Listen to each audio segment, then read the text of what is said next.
we can see what the older word was that it's replacing, because the writer has left it there.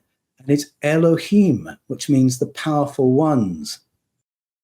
So the Bible is very honest, saying originally this was a story about the powerful ones, but we who believe in Yahweh are retelling the story.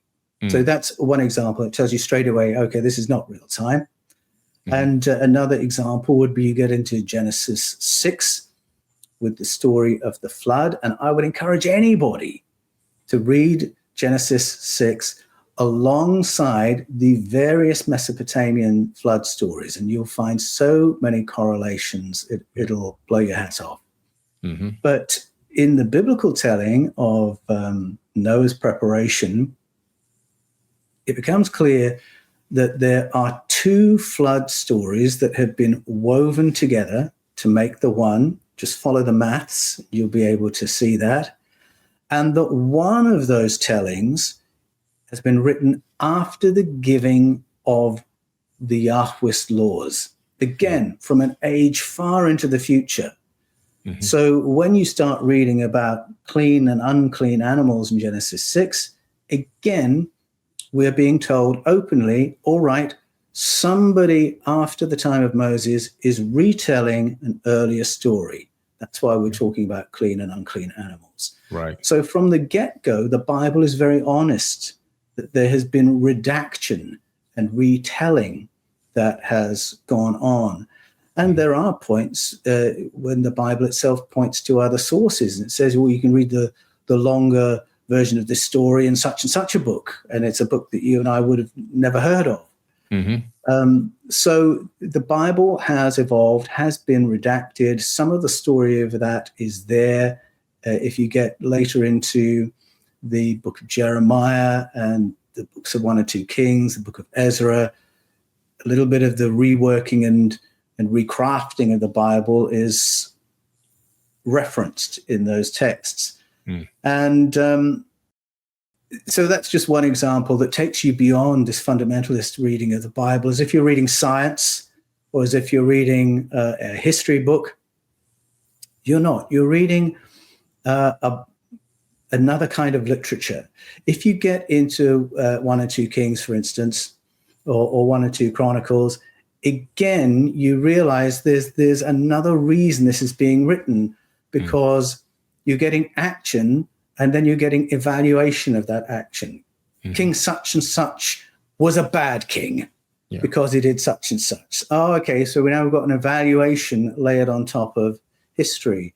Or in the book of Jeremiah, Jeremiah talks about the cult of Asherah, that on every high hill and under every green tree, the Jewish people would honor Asherah for having come in the past and taught their people agriculture, raising them from a life of subsistence, becoming civilization builders.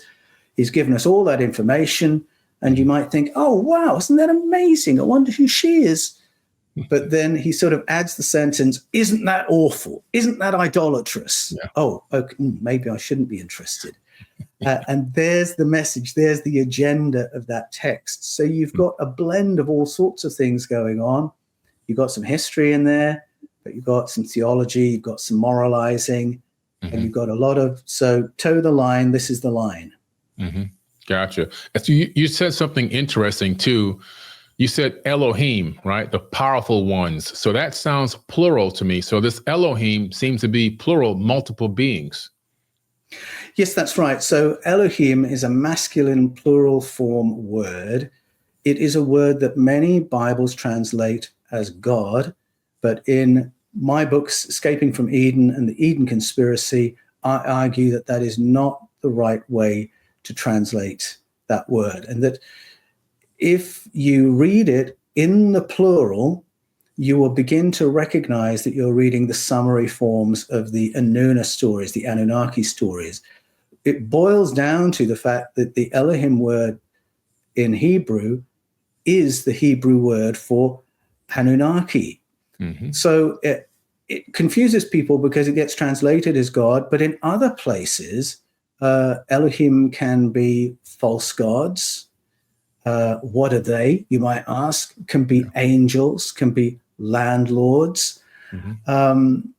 it has this great elasticity to it. Sometimes it takes singular verbs, sometimes it takes plural verbs. So in Genesis 20, for instance, Abraham is making reference to the fact that the Elohim, plural, told me, plural verb, to move.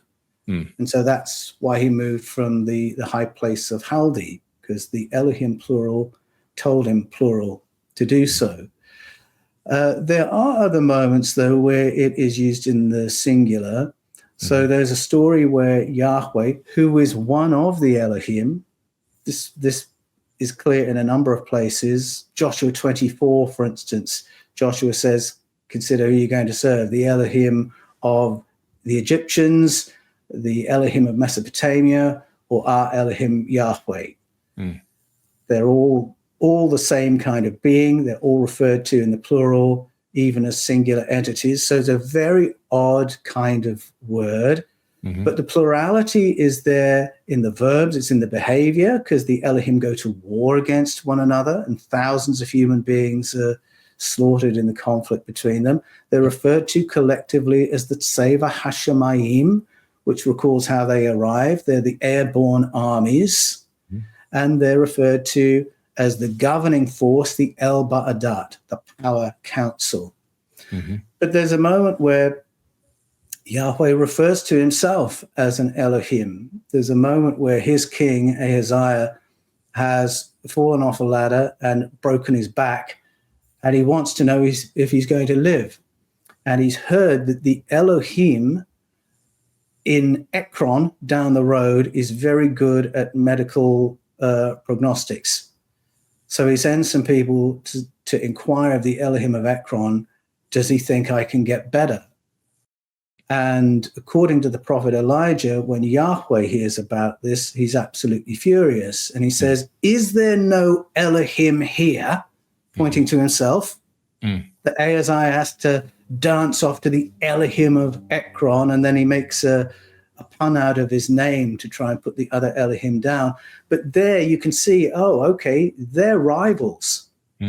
Yahweh is the Elohim here, and this other one, the Lord of the Flies, as he calls him, his real name is the Lord and Prince, if you say it properly, he's the Elohim in Ekron. And so Yahweh has these peers among the Elohim, which is why when you get to the 10 Commandments, he says, I don't want you working for any other Elohim. You're not to bow down to them, and you're not to serve them. And of course, in that moment, we're not supposed to ask, sorry, who? Who are you talking about? Right. But clearly the Bible is, as you rightly say, Billy, full of a plurality of beings, these Elohim, of whom Yahweh is one. And you go to Psalm 82, Deuteronomy 32, you find out he is a junior Elohim, because when the lands are carved up and each Elohim, or Elohe is the singular, which does crop up from time to time, each one of them is given land. That means they own the resources under the land, they own the people on the land. Yahweh gets a people group with no land. No land, no resources. So he's going to have to go to war with other Elohim in order to get land and resources. And until you realize that, all the battles of the Old Testament make no sense at all. And they make no sense if you think Yahweh means the creative source of the cosmos. Why on earth would God need to go to war with these other little beings, whoever they are, and involve human? It doesn't make sense until you realize plural Elohim, of whom Yahweh is one. Absolute facts. And right behind me are the Elohim of ancient Kemet, now known as Egypt. On the walls of this temple, you see some of what the ancient Commission people called the Naturu.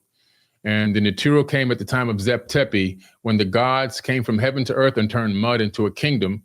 And at some point, they all went to war, just like you stated in the book of Deuteronomy.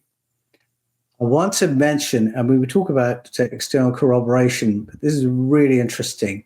I mentioned how Jeremiah, 1 and 2 Kings, Ezra talk about this narrative shift where Judaism becomes monotheism, and we have to forget all the other Elohim. So all the temples to Milcom, Dagon, Asherah, they have to be demolished. The altars have to be broken. The figurines of Asherah have to be broken so they can't be used in harvest festivals. Those priesthoods, which were Jewish priesthoods, set up by Jewish kings, had to be disbanded or slaughtered. And now we've just got this much simpler world where there is one God, Yahweh, and one king and one high priest and one temple in Jerusalem. All your tithes are going to go to that. So this narrative shift happens. This reform happens. It begins with a ritual reform, and then the scriptures themselves are put together and redacted into what we would know today. Yeah.